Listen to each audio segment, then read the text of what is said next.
How do you rate yourself on a scale of 1 to 10 in terms of your physical appearance, in terms of your health? Do you take care of yourself? Are you allowing yourself to get overweight and out of shape? Are you conscious of your health?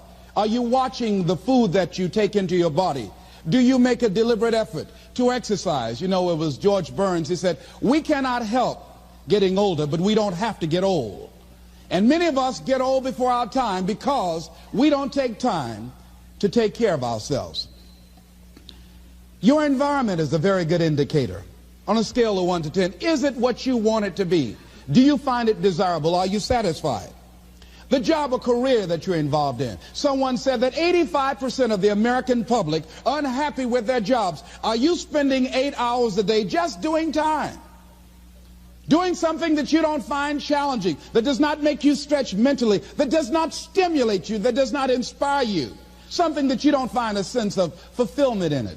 If you're doing that day in and day out, it has to affect how you feel about yourself, your level of motivation. Your relationships. What kind of impact is it having on your life? Is it nourishing or is it a toxic relationship? Does it drain you or does it build you up? Ask yourself that. How motivated are you to do something about it? Your contribution, your actions. What are you giving? Many people will leave the universe without a trace. No one will know they were here. And in fact, under their name, we could put under there, not used up. Will anybody know that you came this way? What contribution are you giving? What will you leave? What will be different because you came this way? Someone once said that life is our gift to us that God has given us, and how we live our lives is our gift to God. What kind of gift are you formulating? Is this a gift that you like to take back and do something else before you turn it in? Think about that. What can we do? What are some of the keys that we can begin to use to motivate ourselves when our batteries run low? Because I don't care who you are, I don't care what you do, at some time you are going to get tired. At some time you're going to get in a rut. Seem like nothing you do works out right. And sometimes it just seems like you just don't have the wherewithal or the will to do anything. That sometimes you act like you're punch drunk. You're just wading through life, just doing time day in and day out, looking at non-discriminatory television, anything that's on, just looking. And depressed, feeling powerless, feeling useless, and bored. What do you do? How do you get yourself out of a rut? How do you, when you know you can do more than what you've been doing and you're not doing it and you're discontent with where you are, you get angry at yourself. How do you get out of that rut? How do you motivate yourself? One of the things that we must do is that we must be involved in working on achieving self-mastery. You must work on yourself continuously. Never be satisfied with yourself. Always know that as you invest the effort and time on you, that's the greatest ability that human beings have above animals. See, a dog can't be anything but a dog. Tree can't be anything but a tree. Human being, you've got unlimited potential. You can put effort on you, and by concentrating on you and developing you, you can transform your life wherever you are right now. So you want to work on yourself. You want to read books that inspire you and motivate you. You want to listen to tapes over and over and over again. And I suggest that you listen to tapes when you first get up in the morning. You want to control the spirit of your day. When you first wake up in the morning, your mind is operating at 10.5 wave cycles per second. That's when the subconscious mind is most impressionable. Whatever you hear in the first 20 minutes when you wake up, that will affect the spirit of your day. When you listen to tapes, listen with relaxed belief. Believing that this can happen for you. And by listening to them, listen to them over and over and over again, and you will get a breakthrough. You can listen to the same tape for months, and all of a sudden you hear something you never heard before. It'll have a special meaning for you. Or read the same book over again, and you find some special insight. You said, I can't believe I didn't see that the first time. So you want to be involved in developing yourself. Most people won't do that. Most people won't take that kind of effort and invest that kind of energy in themselves because they will fall prey to that conversation within. Oh, don't do that. You don't have time. You're too busy. You're too caught up in the rat race. Most people won't do that. Well, they won't take time to go to lectures. They won't take time to go to seminars. They won't take time to go to classes to improve themselves. And as you continue to work on yourself, you will begin to expand your vision of yourself. You begin to work towards self-mastery. And you will begin to see it reflect itself in all the dimensions of your life, your mental life, your physical life, your social life, in your relationships, your monetary life. So concentrate on developing yourself. Because if you don't, I guarantee you that you will make a settlement. And most people have. And most of us already have.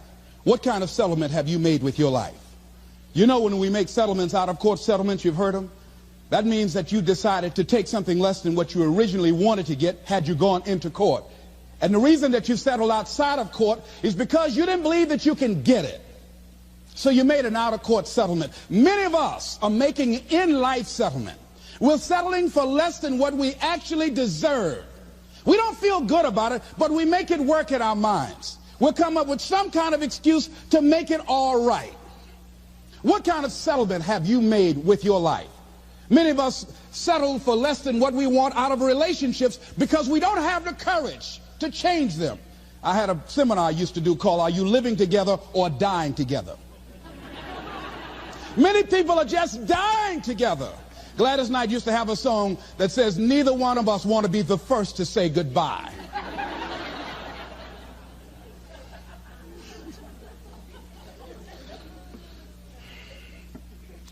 The next thing is, in order to begin to find some keys to self-motivation to drive yourself, in addition to working on yourself, and as you work on yourself, you feel good about yourself, and as you feel better about yourself, you treat yourself differently. Develop a health plan. See, you can't feel well and do well if you don't have good health. You can't perform if you don't have your health. Your health is valuable. Develop a health plan. A plan that you will follow, because this is the only vehicle that you have to carry you through this experience called life.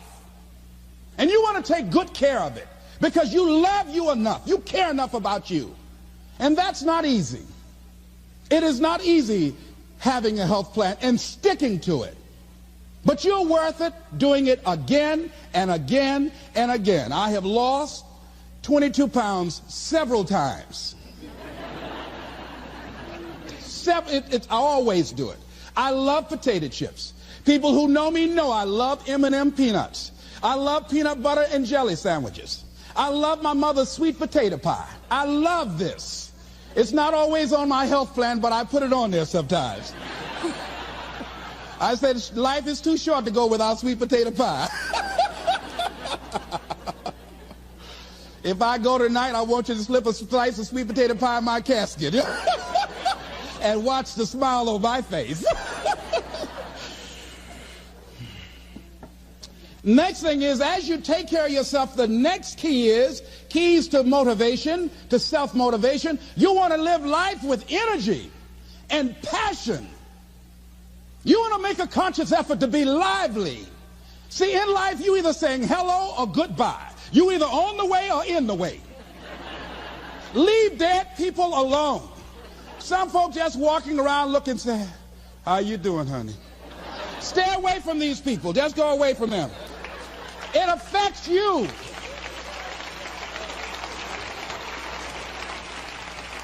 You want to smile. You want to be happy. You got a lot to be thankful for. But you watch some of the faces around you every day. And I tell you, some of these faces, they will put you in a depressed state of mind. So you want to avoid these kind of faces. When you see them coming, turn your head. Next thing is that you want to monitor your inner conversations. The things that you say to yourself. You want to watch them, and in watching them, you want to take charge. friend of mine told me this evening, and she did it excellently. She said, I didn't want to come tonight. I was feeling so depressed. And I said, I'm going anyhow. See, that was the conversation. Oh, you really don't feel like it. You really don't need to do it. You don't really need to read anything. Forget all that. That's that inner conversation. Oh, you don't need to worry about trying to go into your own business. Forget that. You can't do that. What if you lose everything you've got? That inner conversation that stops you from doing the things you want to do less, don't do that. How can you possibly think about being a motivational speaker? You don't have the contacts, you don't have the money, you don't know the right people. You're going to get up there and your mind's going to go blank. Forget all that. You remember that time you got up before some people and you panicked? You stood up and your mind sat down? Don't you remember? And I said, yes. And then I said, shut up. So you've got to learn to stand up to yourself inside yourself and short circuit, override that conversation that's always going on. 85% of what that conversation will tell you is negative. It's negative. It will tell you you're tired when you really are not tired. It will tell you you can't do it. It will fill you with fear. So you've got to watch that conversation. And when you find it going on, you've got to stand up to it and say, I'm going to do this anyhow. I'm afraid, but I'm afraid not to do it. And I'm not going to let you stop me. The biggest challenge that you will have in life is you. There's an old African proverb that says, if there's no enemy within, the enemy outside can do us no harm. The next thing that is a key to self-motivation is that you've got to ask yourself, what do I want out of life? What do you want out of life? What do you want out of a job? What do you want out of a career? What do you want out of a relationship? What do you want? What gives you your life? How will you know when you got it? What will make you happy? You need to know. You need to start asking yourself some questions. What do I really, really, truly want? You need to be exact about that. Don't be vague. Oh, I just want to be happy. That's too vague. What will make you happy? How will you know when you got it? Zero in on it. Be exact. Be specific. And as you do that, that will stimulate that superconscious mind or the reticular activating system of your mind that will begin to find those things, to identify with it. And once you begin to determine that which you want, take the time to write it down. Don't just think about it. Write it down. That is a subjective process that engages the subconscious mind. Write it down. Once you write it down, read it 3 times a day, morning, noon, and night. Why is that important? Because what it will do, it will cause you to focus. It will cause you to concentrate. When that other conversation is going on telling you what you cannot do, telling you all of the impossibilities and all of the obstacles, your concentrating will begin to create a larger vision within yourself, and you'll start looking for and seeing some new opportunities. You start creating some openings for yourself. As you begin to read that every day, day in and day out, that will make you focus. That will discipline your thinking. And you'll get all kind of creative ideas. As I talk to you right now, being involved in this immersion process, you're going to create some openings for yourself. You're going to get some ideas. You're going to feel your adrenaline flowing, and you're going to think about something, some idea you had. And you say, I want to go back and I'm going to look at that again from a different vantage point. Not from the level of the problem of the obstacles that I encountered, but from a higher vantage point. Because what you will begin to see and to know as I talk to the higher consciousness within you, that you are powerful, that you are a miracle worker. And that inner conversation has conditioned you to believe that you are not. And as you begin to discover the truth of who you are, whatever challenge that you're facing in life, and if you're living, you're facing some challenge, you'll begin to know that you're powerful and that you're a miracle maker. So as you begin to write down exactly what it is that you want, read it every day. The next thing is, see yourself there. How will you feel once you get there? What will the experience be like for you? What will be different? What kind of person do you have to become in order to get there? Visualize yourself there, living the experience. I remember when I ran for state representative in Columbus, Ohio, and I had a lot of people telling me, and you got to watch not only the conversation within, but the conversation without, telling me, Les, you can't possibly win. You can't do that. And I went down to the legislature, and I saw myself. I knew what I wanted. I saw myself in the chair. I pointed out the chair that I wanted. I used to go and sit up in the galleries and watch the legislative process. I used to go to the committee meetings and listen to legislation being introduced. I learned how to write legislation, how to amend legislation. I started thinking like a legislator, got up every day dressing, thinking like that, selling myself on it, seeing myself in the legislature. Mr. Speaker, I'm the gentleman from the 29th House District. I'd like to introduce a bill. I went in the legislature, walked around. I had the experience of it. And when I ran and won against overwhelming odds, they were shocked. I won the election even before it was held because I was living it in my mind. You want to see yourself beyond your circumstances. You got a challenge, see yourself beyond your challenge. See yourself with the challenge already resolved. And knowing that all is well, seeing yourself in control and in charge of your destiny, being healthy and happy. The next thing is, it is important in the area of motivating yourself, it's important to know why you're doing it. Because that mind will say, why bother? Why go through all this? This is too hard. No, throw in the towel. It's not worth it. Has it ever said that to you before? Here's how you can handle that. Here's how you override that. Write down 5 reasons why you deserve it. Why do you deserve what you want? Why you? Why do you deserve it? What meaning and value will it bring to your life? What's so different about you that you deserve your goal or this goal? And when you write down those 5 reasons, when you have some down moments, and you're going to have them, when that conversation starts talking to you, and it's going to talk to you, what you will do is you can pull that out and read it, and it will build you up. It will be your rod and your staff to comfort you through some challenging moments, because you're going to have some. Life will knock you between the eyes. It will catch you on the blind side, come out of nowhere, stuff you can't anticipate that will knock the wind out of you. You want to give up. That's why it's important for you to work on yourself, listening to tapes, building yourself up, talking to yourself with power, feeling, and conviction, building yourself up day in and day out, because it's coming. I guarantee you. Life is just waiting. Oh, he's doing good now, huh? Very good. I remember I had an experience. I was pursuing my dream. And that's why you have to work on yourself. You don't know what's going to happen. And I was telling people, I had this big rally I had to do with 5,000 people there. And I said, you must work on yourself. If you want a larger vision, you've got to empower yourself continuously, because life will catch you on the blind side. And after I finished my speech, I got a rousing standing ovation. And I went and called the young lady that I was dating at the time. I said, hey, guess what? I said, they love me. I got a standing ovation. And they were chanting, we want the motivator. We want the motivator. I said, listen, we want the motivator. Do you hear? She said, yes. Les, I need to talk to you.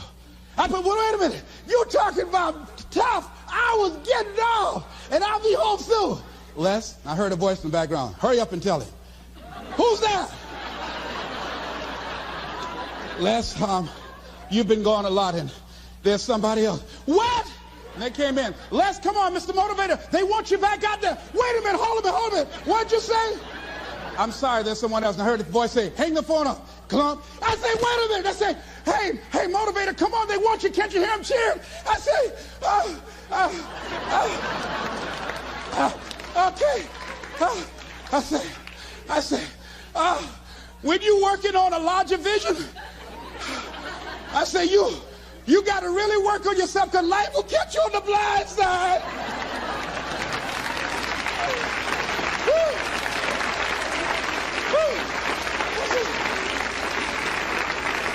I say, you better be ready. And you better make sure you want it, because it'll make you cry.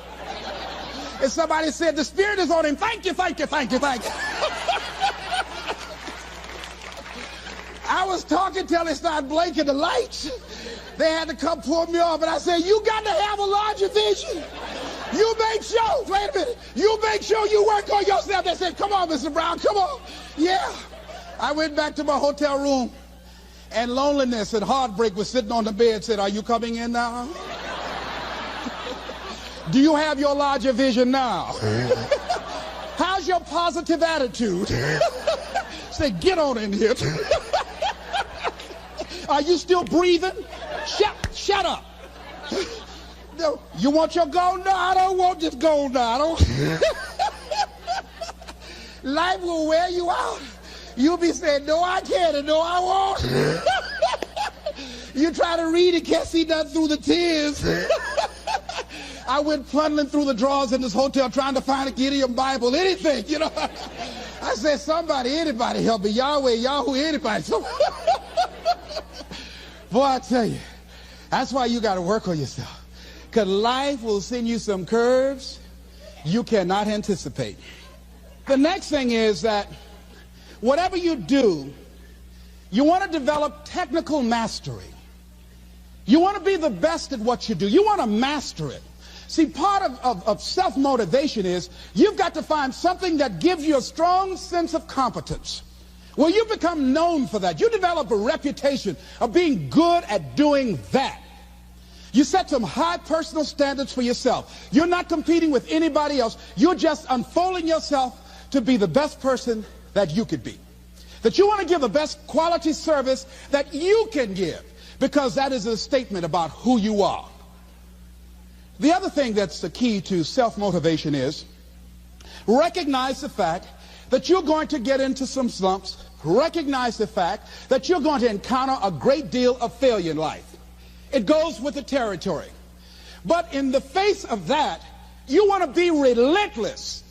When you want something, you don't expect everybody to say, oh, come on in. Oh, you want this? Oh, great. We want to give this to you. You're such a nice person. You're doing it for your family, aren't you? Great. No, life isn't like that. No, many doors will be closed in your face. Many loans that you will want. And they'll say, no, you don't have enough collateral. You don't have enough credit. And most people will give up. But you've got to decide that I'm going to be fearless. I refuse to be denied. And I'm going to go all out. I'm going to be relentless. I don't care how many no's I encounter. I like something Isaiah Thomas said when he's getting ready for a basketball game. He said, I'm going to either shoot us in or shoot us out. But I'm not going to not do anything. And that's the way to go. You can't make a basket unless you shoot the ball. You can't hit a home run unless you take a swing at it. Most people won't even take a swing. Well, I probably won't make it anyhow. That's the conversation within. They probably won't give it to me anyhow. If you want something, you've got to be relentless. You've got to decide, I deserve this, and I'm going to have it. And you go all out to get it. That drives you. The next thing is that when you want something out of life, you've got to be willing to go into action. Don't wait around for things to be just right. Don't wait for things to be perfect. Don't wait for the ideal situation. It will never be ideal. There will always be a reason. Well, as soon as the children grow up, or as soon as I pay my bills, or as soon as I get my divorce, as soon as I get enough money together, do what you can, where you are with what you have, and never be satisfied. A lot of people never take a chance in life. They don't want to take any chances. They want the situation to be ideal. See, that's not walking by faith. That's walking by sight. If I can see it, I'll do it. No. That's a lot of people say, if I can see it, I'll believe it. No. If you believe it, you can see it.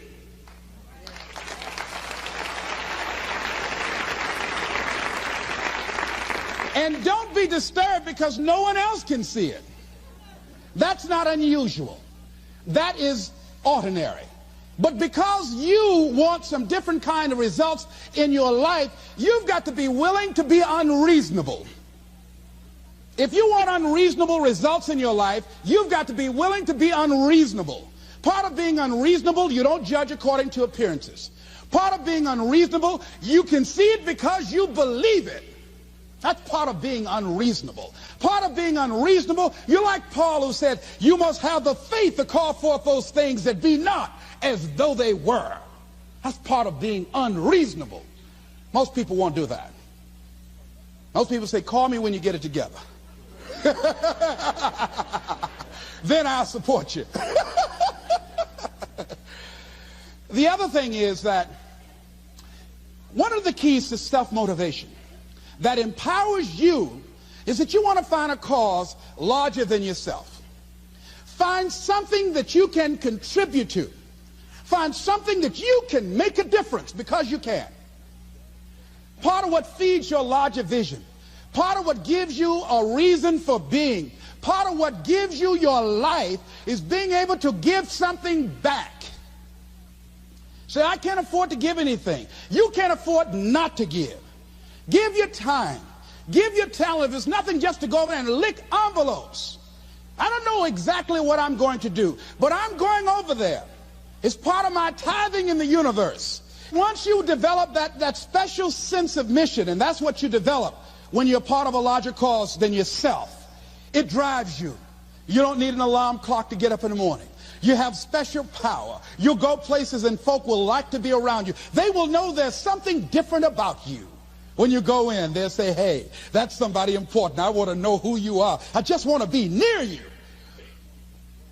That energy that you have, that consciousness that you will embody will affect everybody around you.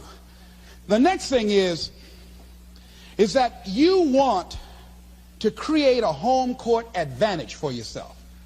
You've got to be aware of who you have around you. So you want to be selective.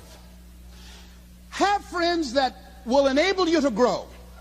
I have friends that help me to grow spiritually. These are my spiritual friends. I talk spiritual stuff with them. I have some other friends who are just intellectual friends. They make me grow intellectually. They make me stretch. I have some professional friends. I'm a member of the National Speakers Association. I get together with other speakers and we learn from each other and we grow from each other. I have other friends who are just social friends. All we do is just socialize together. We'll look at a basketball game together or go out dancing, but that's all we can do. We don't talk anything serious, nothing spiritual, nothing intellectual. That's not that kind of relationship. Nothing heavy up in here. Have other friends, we walk together. That's all we can do, walk together. Talk about we're going to lose weight one day, by and by for good, all right? That's all we do. Nothing else.